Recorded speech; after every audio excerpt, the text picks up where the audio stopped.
आलिंगन करें और कि बोलें आलिंगन और एक कि नृत्य एबार समन्वित हो सकल भक्तबृंद नृत्य करছেন এখানে কি হয় নৃত্য আলিঙ্গন চুম্বন এই কটা যে ভক্তের মধ্যে থাকে সেখানে কি হয় তামসিক গুণের উদ্ভব হয় আর তামসিক গুণের উদ্ভব হলে ওখানে পরিষ্কার বলা আছে বহু জন্ম কুকুর জনিতে জন্ম হবে। আপনার একটা প্রশ্ন জাগতে পারে যে ভগবান শ্রীকৃষ্ণ রাসলীলায় রাসমঞ্চ নির্মাণ করেছিলেন, রাসে তার নৃত্য করলেন কেন ভগবান শ্রীকৃষ্ণ এবং রাধিকা নৃত্য করলেন কেন? দেখো ভগবান শ্রীকৃষ্ণ সমস্ত গোপীদেরকে নিয়ে বৃন্দাবনে রাসমঞ্চ নির্মাণ করেছিলেন। রাসমঞ্চ নির্মাণ করেছিলেন ভগবান শ্রীকৃষ্ণ রাধিকাকে বলেছিলেন হে রাধে। রাধা কাকে বলা হয়? রাধা কাকে বলা হয় জানেন? হ্যাঁ, আরাধয়তে শ্রী রাধা। থ্যাংক ইউ, আপনি সঠিক বলেছেন। আরাধয়তে শ্রী রাধা, যিনি আরাধনা করেন, যিনি ভগবানের কাছে প্রার্থনা করেন, ভগবানকে ডাকেন, তারাই হচ্ছে রাধা। তা রাধা মানে ন পুরুষ ন স্ত্রী, তাহলে কি নপুংসক? না, নপুংসক নয়। না, রাধা মানে হচ্ছে গোপী। গোপী কাকে বলা হয়? গো শব্দের অর্থ হচ্ছে প্রাণরস, পি শব্দের অর্থ হচ্ছে পান করা। যে সমস্ত ভক্তমণ্ডলী সকল সময় প্রাণরূপ রস পান করেন তারাই হচ্ছে গোপী, তারাই হচ্ছে রাধা। আর ভগবান কাকে বলা হয়? যার কখনো জন্ম হয়নি, মৃত্যু হয়নি, আদি নেই, অন্ত নেই, কিছুই নেই। আগুনে পুড়ালে পুড়ে যাবে না, হাওয়ায় উড়ে যাবে না, জলে ডুবালে ডুবে যাবে না, এরকম বস্তু একটা কি আছে, যেটা একটু আগে বললাম যে চাকা ঘোরে ধুরি ঘোরে না।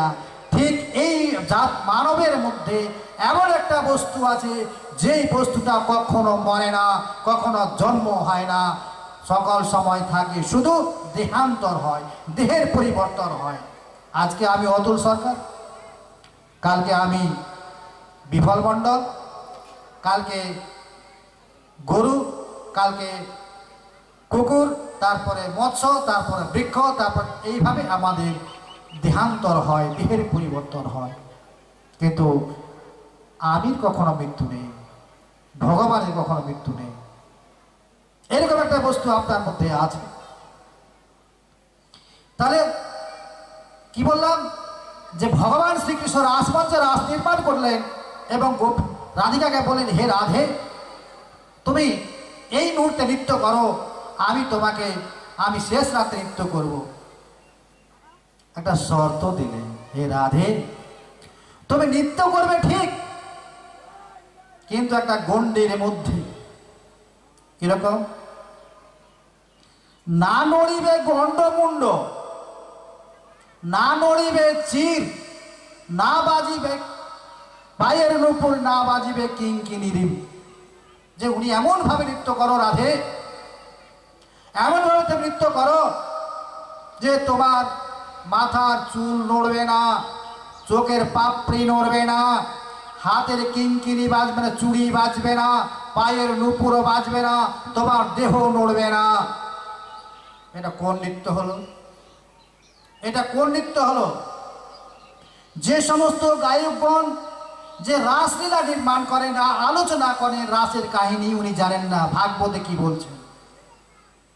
শ্রীমদ্ ভাগবতে 64টি লীলা রসের মধ্যে একটি অন্যতম লীলা রাসলীলা, এবং সেই রাসকে উদ্ঘাটন করেছিলেন মা যোগমায়া। এমনভাবে সাজিয়েছিলেন, বলেছিলেন যে এমনভাবে তুমি নৃত্য করো যে তোমার দেহ নড়বে না, চুল নড়বে না, হাতে কিঙ্কিনি বাজবে না, পায়ের নুপুরে বাজবে না। কোন নৃত্য? এখানে বলছে এই হচ্ছে অনন্ত উপাসনা। এই অনন্ত উপাসনায় যতক্ষণ পর্যন্ত আমরা প্রবেশ করতে না পেরেছি, ততক্ষণ পর্যন্ত আমাদের কোনো সাধন হচ্ছে না, কোনো সাধন হচ্ছে না যদি অনন্ত উপাসনায় আমি প্রবেশ করতে না পারি। আর এই অনন্ত উপাসনায় প্রবেশ করতে গেলে একমাত্র সদ্গুরুর প্রয়োজন। এই সদ্গুরু ছাড়া কেউ দিতে পারেন না। বলুন সদ্গুরু মহারাজকে।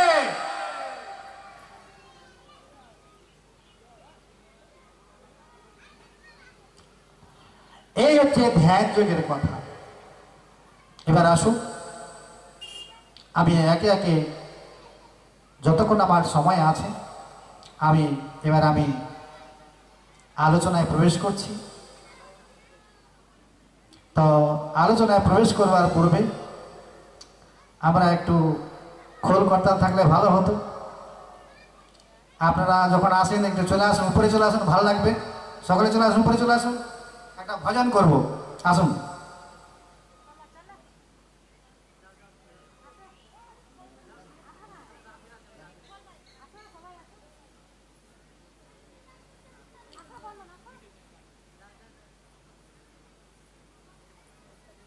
দেবচাঁদ বাবু, খোল, একটা খোল আর করতাল পাওয়া যাবে বাজানোর জন্য? একটা একজন লোক আর খোল করতাল, তাড়াতাড়ি। হ্যালো, যেটা নাই ওটা বলে লাভ নাই, যেটুকু আছে কাজ চালিয়ে যাও, শান্তি শৃঙ্খলা বজায় রাখো।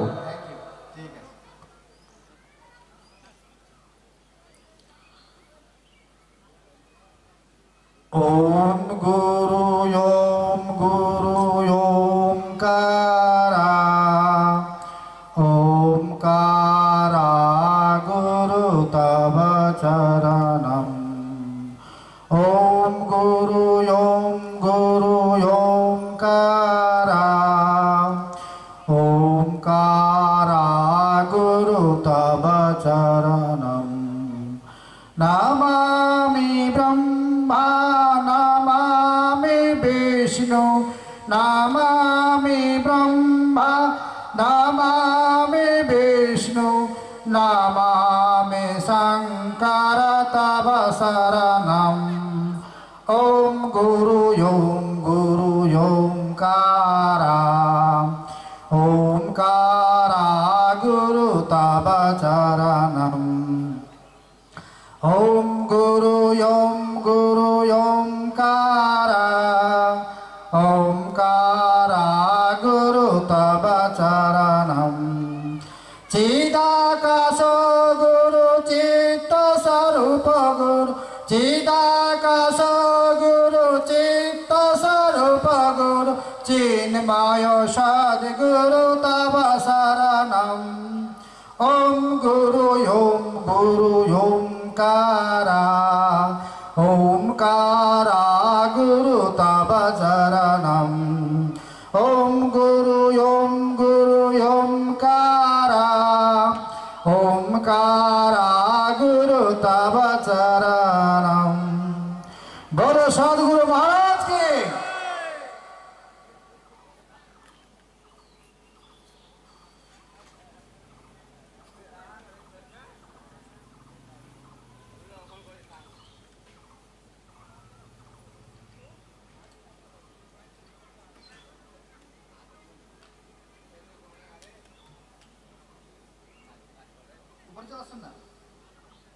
নিচে বসে কি জায়গা আছে, অনেক জায়গা আছে।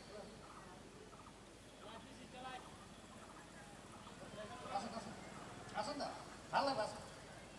আসুন না, জয়ধ্বনি করে আসুন, আপনি আসুন না, ভালো লাগবে।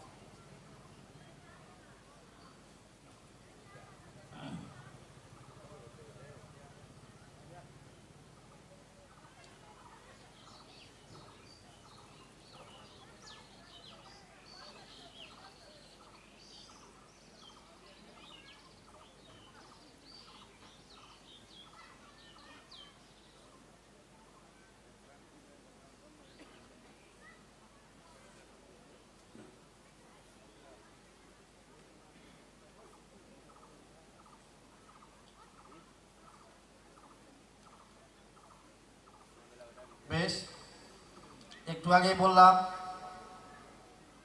যে গীতা যে 745 খান শ্লোক, শ্রী শ্রী ভগবান মুখনিসৃত বাণী, এবং প্রত্যেকটা শ্লোকই হচ্ছে গুরুত্বপূর্ণ,